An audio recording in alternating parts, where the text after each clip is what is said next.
peut-être que j'ai mal parlé. On a le moi, ne pas écouter. Dis à ton frère, à ta soeur à côté de toi. Tu vas toujours dire l'homme n'est rien sans Dieu. L'homme n'est rien sans Dieu encore. Encore une fois. Que veut l'homme sans Dieu? Non, ça c'est à vous que je pose la question. Que veut l'homme sans Dieu? Alléluia. On va prendre Genèse 2, à partir du verset 7. On va prendre 2 versets. Alors pour ceux qui notent les versets, il faut les noter. Ça c'est très important. Un enfant de Dieu qui est dans la maison du Seigneur, qui écoute la parole de Dieu, doit toujours avoir un petit carnet où noter les références, où noter ce qui l'a touché. Amen. Alléluia. Si tu ne le faisais pas, à partir de ce dimanche, que le Seigneur te révèle. Amen. Alléluia. Donc Genèse 2, verset 7 à 8. Si nous avons effectivement eu ce passage, nous avons lu ensemble au nom de Jésus. Nous lisons la parole. Je lis la parole de Dieu. Amen. Genèse 2, 7. Que te bénisse. Verset 7. L'Éternel Dieu forma l'homme de la poussière de la terre. Il souffla dans ses narines un souffle de vie et l'homme devint un être vivant. Au verset 8. Puis l'Éternel Dieu planta un jardin en Éden du côté de l'Orient et il y mit l'homme qu'il avait formé. Alléluia. L'homme n'est rien sans Dieu. Et je peux même encore me poser la question, que vaut l'homme sans le Seigneur, sans Jésus? Qui suis-je? Alléluia. Quels sont mes repères? Est-ce que je suis sauvé? Alléluia. C'est une question qu'un enfant de Dieu doit se poser. Parce que l'homme oublie d'où il est venu, d'où il a été tiré. Amen. La Bible nous enseigne, il y a 2 récits de la création. Alléluia. Mais nous avons pris Genèse 2. Que dit Genèse 2? Que Dieu a choisi lui-même, il a décidé lui-même de créer l'homme. Personne ne l'a obligé. Alléluia. Mais il a dit non, il est temps que je crée l'homme. Et qu'a-t-il fait? La Bible dit quoi? Écoutez-moi, d'où nous venons? Il a dit quoi? On a pris de la poussière. On a pris de la terre. Alléluia. Dieu a pris de la terre. Il a formé le corps de l'homme. Alléluia. Et le corps de l'homme était là. Donc le corps de l'homme était sans vie. C'est-à-dire quoi? Tu respirais pas. Tu ne pouvais pas parler. Tu ne voyais rien. Alléluia. Tu ne pouvais pas marcher. Tu ne pouvais pas manger. Alléluia. Mais tu étais là. Qu'est-ce qu'il fallait maintenant? Dieu, dans son intelligence, va décider de souffler, d'envoyer le souffle en l'homme. Et le souffle qu'il envoie va donner vie à ce corps. Alléluia. Est-ce que vous comprenez d'où on vient un peu? Parce que beaucoup raisonnent. Moi, je m'en fous. Demain, de toute façon, si je meurs, il n'y a pas de problème. Il n'y a pas de vie au-delà de cette vie-là. Amen. Il y a des gens qui raisonnent comme ça terre à terre. Je ne sais pas s'ils ont réfléchi. Alléluia. Quelquefois, ils ne voient pas peut-être ce qui se passe dans la vie, en fait. Amen. Il y a le ciel n'est jamais tombé sur la terre, on est toujours là. Il y a la mer n'est jamais venue envahir tout le monde. Alléluia. Et on est là, on vit. On se lève, le matin on s'en va, on ne sait pas où on va, ce qu'on va trouver, mais on revient quand même, on ne sait pas le lendemain si on peut se lever, alléluia. Mais on a cette mentalité-là, on a cette audace-là, de dire que Dieu n'existe pas. C'est pourquoi, moi la révélation que j'ai reçue, toujours je vous dis, celui qui dit que Dieu n'existe pas, c'est un menteur. Dieu a créé donc l'homme, il a fait l'homme. L'homme était sans vie. Il a fallu que Dieu envoie son souffle de vie en l'homme pour que l'homme reprenne par le prêtre pour que l'homme soit en vie. Est-ce que vous comprenez? Alléluia. Est-ce que sans Dieu, tu as la vie? Alléluia. C'est-à-dire que le souffle que nous respirons, le souffle de vie qui est en nous là, si Dieu a dit, bon, aujourd'hui, moi je ferme les narines, là, tu ne vas plus respirer, c'est fini. Tu n'as plus de vie. Mais il y a des gens quand même qui parlent. L'homme n'est rien sans Dieu. Dieu a décidé par lui-même de créer l'homme, de lui donner la vie. Et en plus, au verset 8, on dit, Dieu a créé un jardin pour l'homme. Vous voyez, il t'a créé, non seulement, mais il pourvoit encore à tes besoins. Il te place dans un jardin où tu as tout à ta disposition. Tu n'as besoin de rien. Alléluia. Dieu crée tout ça pour toi. C'était ça le départ.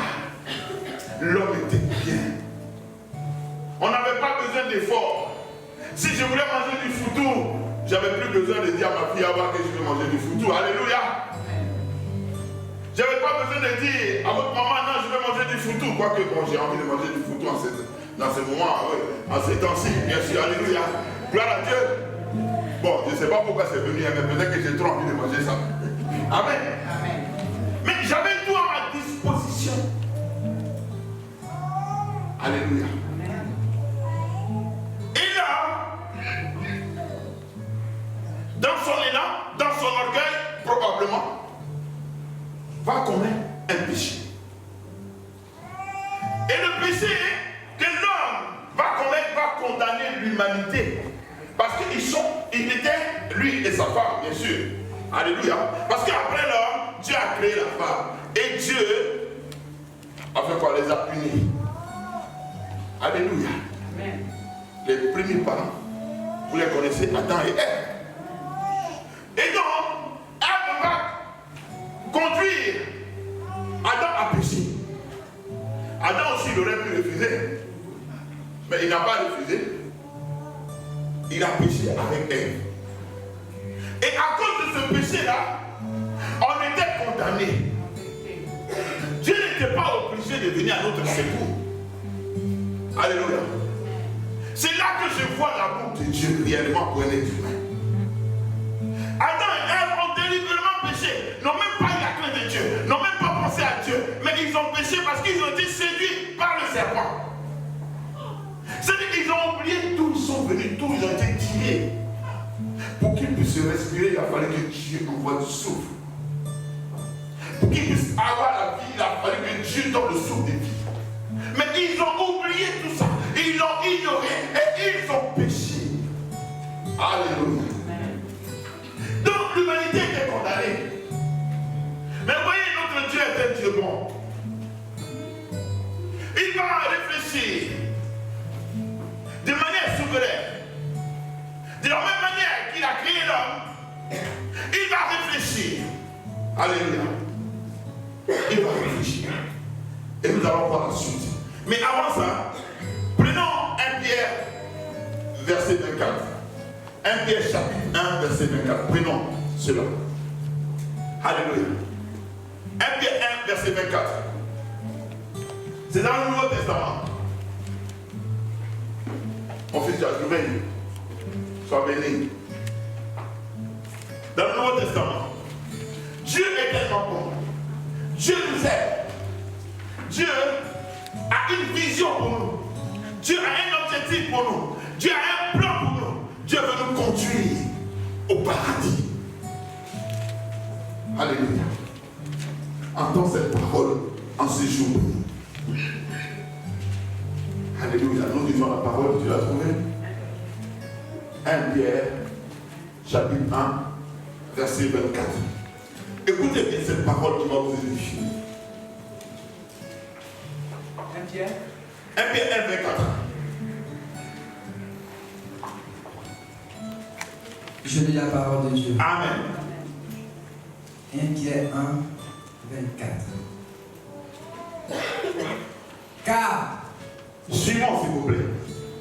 Car toute chair est comme l'herbe, et toute sa gloire comme la fleur de l'herbe. Alléluia. L'herbe sèche et la fleur tombe. Amen. Gloire à Dieu. Gloire à Dieu. Amen. L'homme est comme l'herbe. L'homme est comme l'herbe des champs que nous voyons.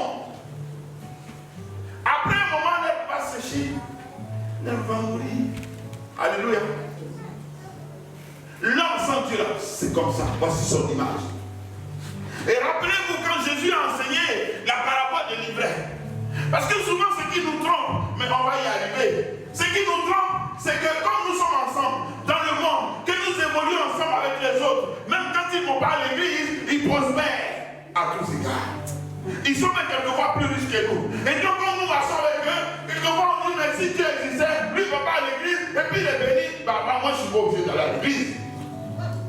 Et puis je vous dis, c'est la vérité. Tu peux passer, un chrétien passe un diplôme avec quelqu'un qui ne va pas à l'église, la personne va voir le chrétien qui n'est pas là-haut. Et là, tu commences à te dire, mais attends, lui, il ne va pas à l'église, il a son diplôme, mais moi, j'ai vu à l'église, j'ai prié Dieu, j'ai gêné. Alléluia, j'ai fait offrande, j'ai fait action de grâce, j'ai fait ceci, cela, mais je n'ai pas mon diplôme. Mais pourquoi? Et ta foi commence à baisser. Alléluia. Mais ça, c'est pas connaître Dieu. Tu n'as pas eu ce diplôme parce que ce n'est pas le moment que Dieu a décidé pour toi. Toi, tu as de la patience.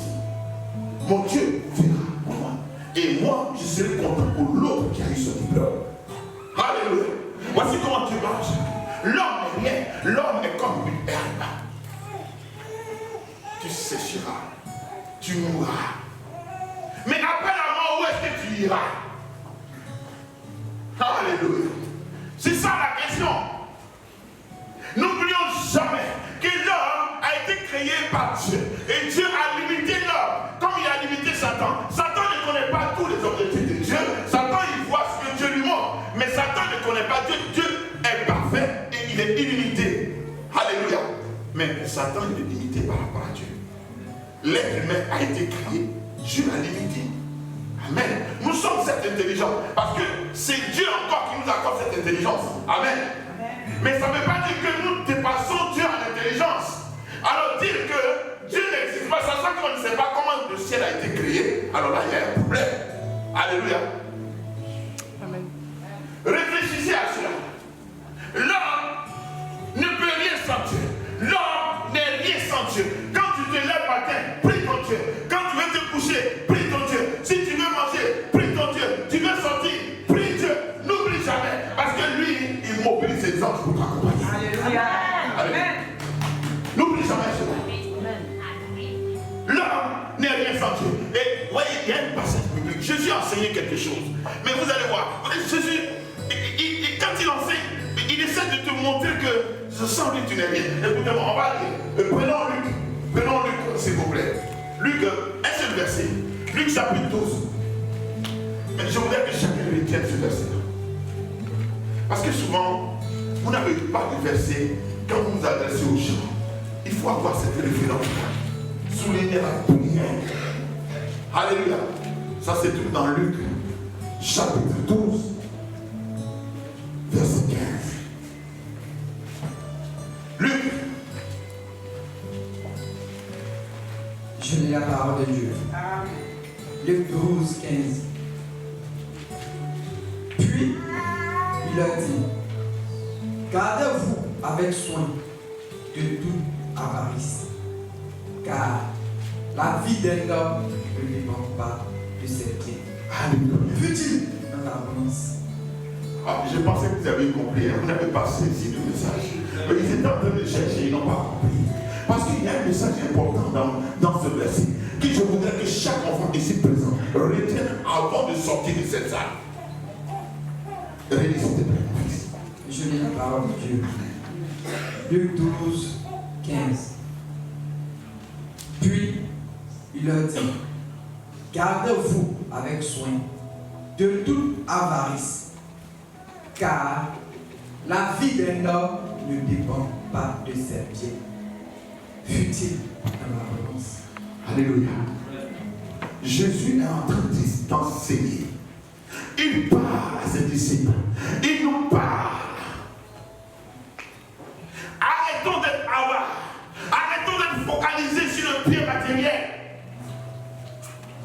Ce que tu as ne dépend pas de toi. C'est Dieu qui t'a béni. Ne te focalise pas sur tes biens, sur ta richesse dans ce monde. Pourquoi? La vie d'un homme ne dépend pas de... Est-ce que c'est exactement la formule? La vie d'un homme ne dépend pas de ses biens. Que tu sois riche, que tu sois pauvre, c'est Dieu qui donne la vie. Et cette vie-là, elle est gratuite. On ne la paye pas. Ah, je pensais parler à des gens comme ça. Vous voyez, quand on prêche la parole et que un esprit de distraction arrive, fais-toi violence. Écoute la parole. Parce que c'est ce moment-là que Dieu a choisi pour que tu sois sauvé, pour que cette parole-là te fasse du bien. Alléluia. Voyez, nous sommes sur le public, nous voyons ce qui se passe dans la salle. Amen. Ne faites pas ça. Soyez concentrés. S'il vous plaît. Je ne veux pas qu'on développe des données spirituelles. Mais quand on évolue, qu'on accepte certaines vérités bibliques, ta vie ne dépend pas de tes biens, de ton argent que tu possèdes à la banque, de tes habits en or que tu portes, de tes assiettes en or, avec tes cuillères en or, que tu utilises chez toi pour le repas ou pour les invitations. Alléluia. Ta vie là ne dépend pas de ça. Non. Parce que l'homme recherche toujours le bien. Je vais être riche, je cours après l'argent, il court après l'or, il court après le diamant, il court après les choses qui coûtent cher. L'homme prend le temps pour chercher ces choses-là. Mais ce même temps-là, on ne le prend pas pour aller chercher Dieu. Tu peux rechercher la richesse, oui, mais n'oublie jamais ton Dieu. Dieu est plus que la richesse que tu recherches. Alléluia. Parce que lui, il t'a créé. Il s'est occupé de toi. Il t'a béni. Alléluia.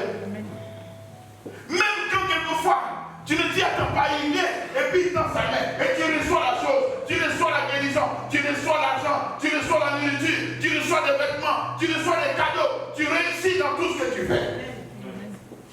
Alléluia. Mais toi, à ton tour, que fais-tu? Tu banalises la parole. Parce que quand tu viens à l'église, tu n'écoutes pas. Donc ce qu'on t'enseigne là, c'est vrai. Une fois, quelqu'un m'a appelé pour dire, papa, vraiment j'ai un problème. J'ai dit, mais c'est quoi le problème? La personne me dit, mais quand tu prêches là, quand je suis à l'église, j'entends bien, hein, et je suis content, mais quand je sors, je ne tiens pas. Il dit, c'est que tu as un problème. Donc viens à l'église, on va prier pour toi. Alléluia. Parce que c'est un problème. La parole de Dieu, elle est tellement douce. Quand tu enseignes, tu es content. Je vous dis qu'il y a des gens qui ont besoin d'apprendre. Il y a des gens qui ont besoin de se cultiver. Il y a des gens qui ont besoin même de connaître, ne serait-ce même un verset par cœur. Tous les jours, il y a des gens qui ne peuvent pas se passer de la parole de Dieu. Mais nous, on est là. Et Dieu nous enseigne. Et il nous fait le contraire. Et ces personnes-là, souvent, vous les voyez, c'est des gens qui sont loin dans la campagne. Quelquefois, ils entendent Dieu. Dieu les a saisis, mais ils ne savent pas, ils n'ont personne pour être enseignés. Quelquefois, ils se confient à des gens et puis ils sont dans la perdition. Alléluia. Alléluia. Bon, moi, je suis comme toi. On a ensemble, tu dis, moi, regarde enseigner la parole. C'est qu'il faut enseigner. C'est pas ça. Il y a des gens dans la vie qui ont soif de Dieu. Ceux qui n'ont pas cette soif, oh, priez le Seigneur. Alléluia. Prie le Seigneur. L'homme n'est rien sans Dieu. Ta vie ne dépend pas des biens que tu as, de la richesse que tu as. Aujourd'hui, enfant de Dieu, retiens cela. Et je vous dis quelque chose. Nous sommes ensemble dans le monde. Les gens sont riches. Les méchants prospèrent. Les méchants réussissent. Et toi, le croyant, tu as quelques difficultés. Parce qu'aujourd'hui ça va, demain ça ne va pas. et tu ne sais pas ce qu'il y a. Mais parce que Satan, c'est toi qui regardes, parce qu'il veut que tu viennes jouer dans son camp. Alléluia. Donc il met les montagnes, les difficultés devant toi pour que tu tombes, pour que tu sois comme les autres. Alléluia. Parce qu'il y en a qui ont l'argent, mais qu'est-ce qu'ils font? Au lieu d'aller à l'église, de demander ça à Dieu, ils prennent le raccourci et ils s'en vont voir les gens. Alléluia. Et ces personnes-là leur donnent des talismans, leur donnent des choses pour qu'ils réussissent. Il y a des gens qu'on voit sur les plateaux de télé, il y a des gens qu'on regarde qui sont partout, on les voit, mais ils prospèrent. Et le chrétien, le petit chrétien qui prie, qui a besoin d'avancer, qui a envie de faire une carrière, il n'arrive pas, il y va, mais tout doucement. Alléluia. Monsieur, c'est ça la différence. Moi je les aime, je vais faire quelque chose, alléluia. Et Dieu, dans sa souveraineté, dans son omniscience, va créer quelque chose. Il va dire quoi? Je vais envoyer mon fils. Et pourquoi le fait-il, enfant de Dieu? Parce que tu as été créé à l'image de Dieu. Et Dieu tient à son image. Mais toi, tu ne le sais pas. Alléluia. Dieu tient à son image. Parce que tu as été créé à l'image de Dieu. Dieu va susciter son fils qui va venir en chair et en esprit, en la personne de Christ. Alléluia. Amen. On va passer ensemble. Si tu es d'accord avec moi. Amen. Alléluia. Amen. Et donc, le même Dieu qui t'a créé, qui t'a tout donné, à qui tu as désobéi,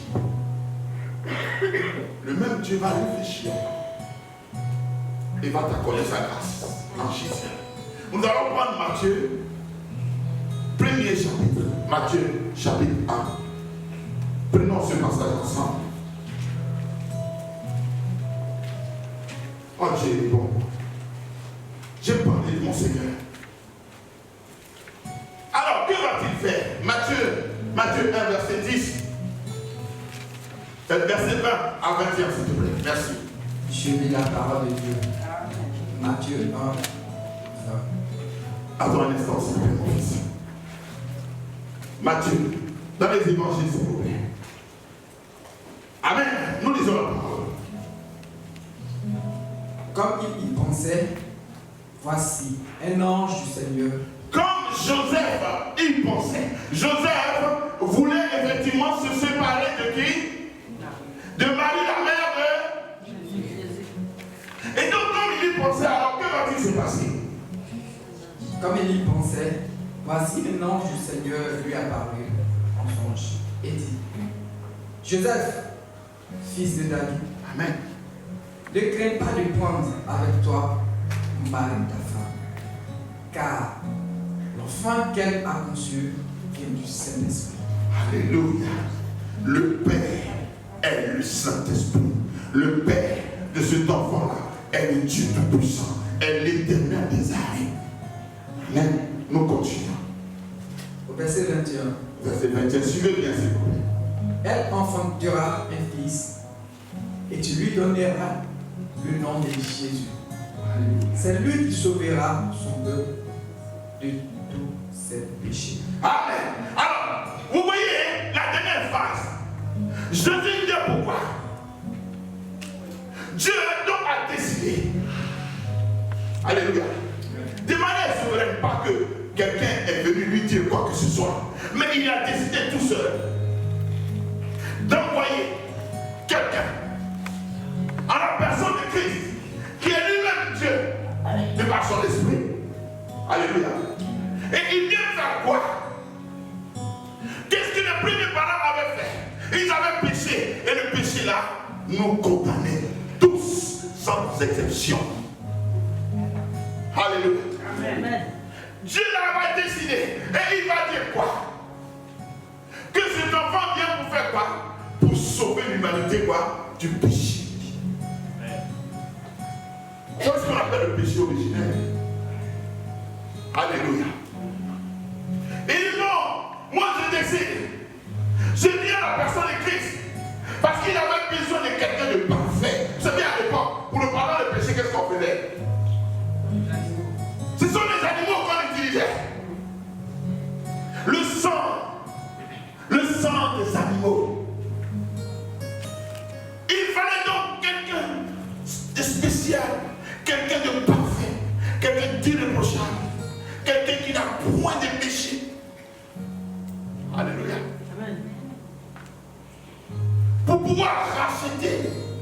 le peuple, pour pouvoir racheter l'humanité. Et donc Dieu a suscité Christ. Et Christ est venu. Son premier rôle, c'est de te sauver des péchés. Il a fait quoi? Est-ce qu'il a fait sa mission? Il a accompli la croix. Amen. Mais c'est ce que l'Esprit nous dit. Il n'y a que des gens spirituels qui comprennent les choses spirituelles. L'homme naturel, il ne les conçoit pas ici. Nous avions péché et Dieu a choisi son Fils. Il est venu lui-même en son Fils Jésus. Parce qu'il fallait quelqu'un de parfait. Et il est venu la payer. Il a payé à la croix. Vous voyez encore, non seulement il t'a créé, mais c'est lui encore qui vient et qui te rachète. Et après tu as dit, bah non, moi je m'en fous. Non, l'homme n'est rien sans Dieu. Tu ne vaux rien sans Dieu. Tu respires à cause de Dieu. Tu ne pèses rien devant Dieu. Alléluia. Amen. Même si tu es féticheur, comment tu peux rien faire à Dieu? Amen. Tu ne peux pas. Il est venu, il a payé. Il dit, je suis venu pour sauver l'humanité. Alléluia.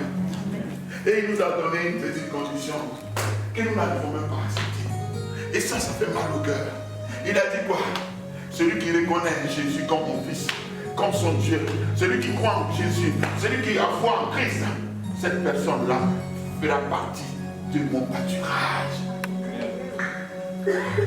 Cette personne-là fera partie de l'Église universelle. Elle fera partie du royaume. Amen. Voici. Il n'a pas dit envoie de l'or, envoie 1 million. Il n'a pas donné de prix. Il n'a pas demandé l'or. Il dit simplement reconnais dans ton cœur que Christ est Dieu. Amen. Alléluia. Et tu deviens enfant de Dieu. Alléluia. Amen. Il n'a pas dit autre chose. Mais enfant de Dieu aujourd'hui c'est difficile. Parce que Dieu nous a donné les capacités de raisonner. Dieu nous a donné l'intelligence, donc on peut le bafouer, on peut faire ce qu'il veut, ce qu'on veut. Amen. Je vais vous dire une chose. Dans l'ancien temps, ça ne se passait pas comme ça. Parce que dans l'ancien temps, là, Dieu te retirait, Dieu te blâmait, Dieu te donnait la mort. Mais aujourd'hui, nous sommes sous la grâce. C'est pourquoi chacun peut se lever pour se moquer de Christ, pour se moquer de tout. Mais à l'époque, lisez un peu l'Ancien Testament, comment Dieu a frappé. Mais nous avons la chance parce que nous sommes sous la grâce. Alléluia. Et au lieu de profiter de cette grâce, on se permet de se montrer. Je suis fort, je suis forte, je suis ceci, cela. Mais tu n'es rien. Quand demain tu vas mourir, tu vas partir. Tout ce que tu as connu, tous les bagages intellectuels, matériels, tout ce que tu as trouvé, zéro. Alléluia. Amen. Tu ne sais même pas l'argent que tu recherches, la richesse que tu recherches. Tu ne sais pas la génération qui vient. Tu ne sais pas si elles vont prendre soin de ça. Les générations plutôt qui viennent. Tu ne sais même pas.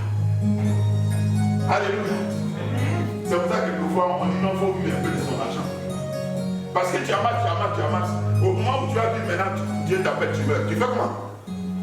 Tu es parti, est-ce que tu sais comment ça va te gérer? Alléluia. Amen. Tu ne sais pas comment ça va te gérer. Mais tu cours. Après la scène, tu as abandonné Dieu. Là-bas où voilà, tu vas Dieu. Mais content pour toi, Seigneur. Faites attention, enfants de Dieu. Il a donc payé le prix, il nous a rachetés. Et en nous rachetant, il a fait de nous des enfants de Dieu. Amen. Aujourd'hui, toi et moi, on est enfants de Dieu parce qu'on croit en Jésus. Parce que nous avons la foi en Jésus. C'est la seule condition. Et moi, je dis la condition sine qua non. Alléluia.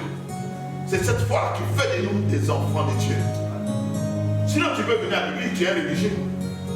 Si tu n'as pas la foi, tu es un religieux, tu viens pour venir. Mais en fait, tu crois en Jésus. Tu es donc un religieux. Alléluia.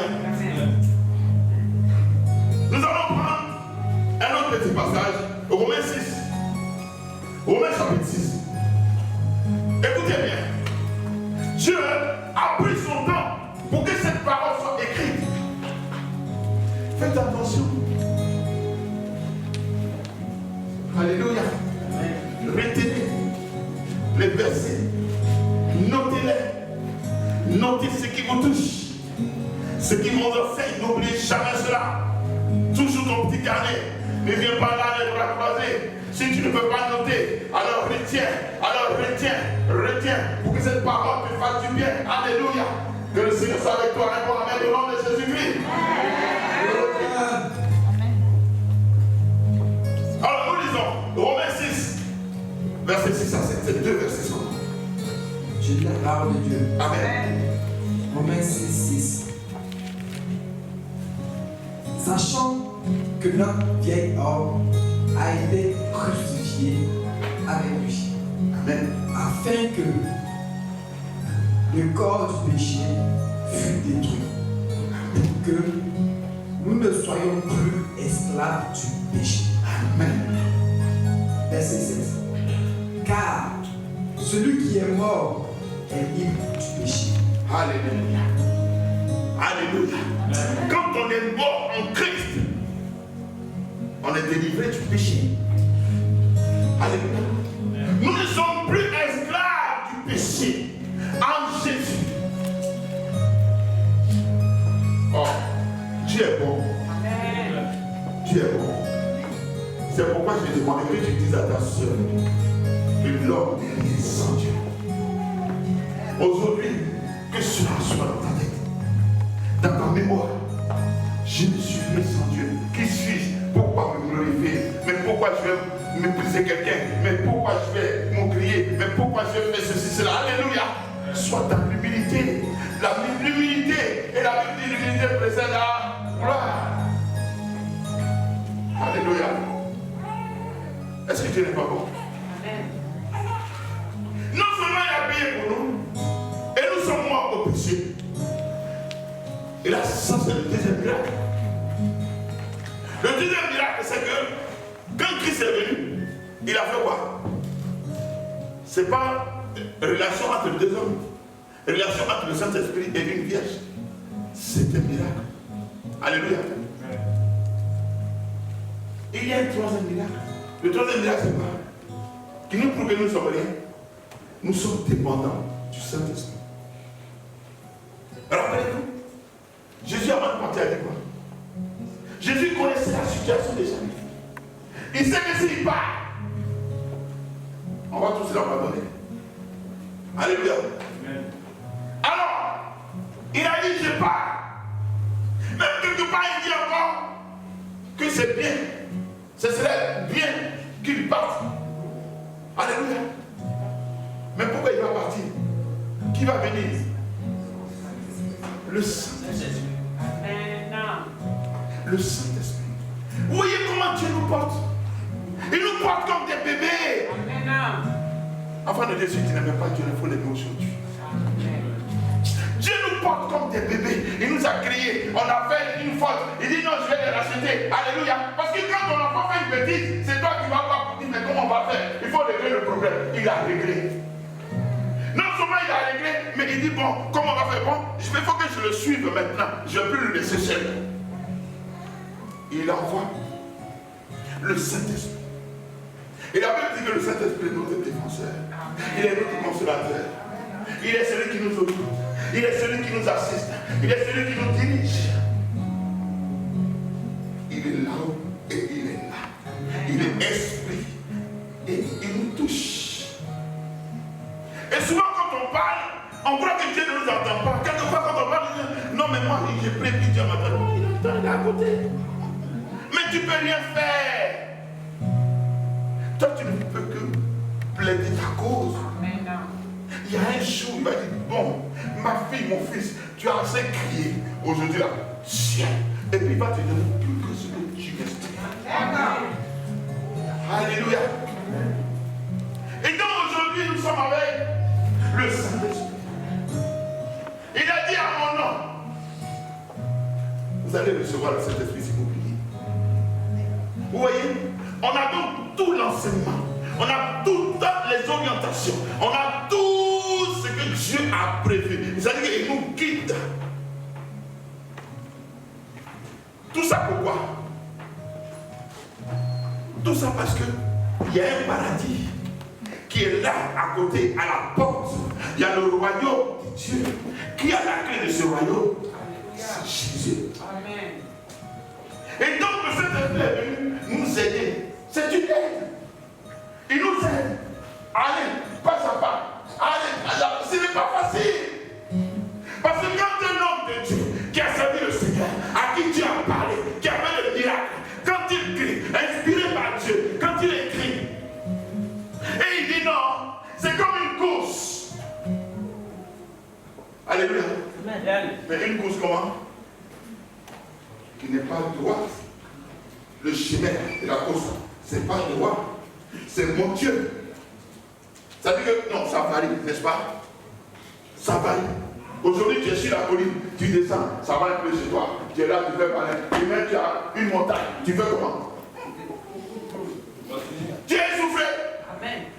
Quand il y a une montagne, est-ce qu'on court? Non. On court bien quand c'est plat. Mais il faut courir une montagne, tu vas voir. Tu ne peux pas réussir, tu ne peux même pas arriver à la fin. Je crois qu'au milieu, là, tu vas t'asseoir. Tu vas dire, ah, vraiment, Dieu, je suis fatigué. Mais on dit l'endurance. Il faut persévérer. Alléluia. Il faut y aller pas à pas. Amen. Amen. Et je voudrais vraiment vous laisser sur ce point-là. Vous savez, Dieu est un vrai pédagogue. C'est un enseignant. Nous dépendons de lui.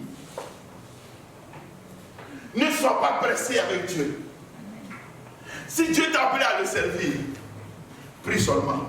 Le temps là, quand ça va arriver là, tu ne vas même pas savoir comment tu as fait pour servir le Seigneur. Alléluia. Alléluia. Ne sois pas pressé. Laisse Dieu t'éclairer.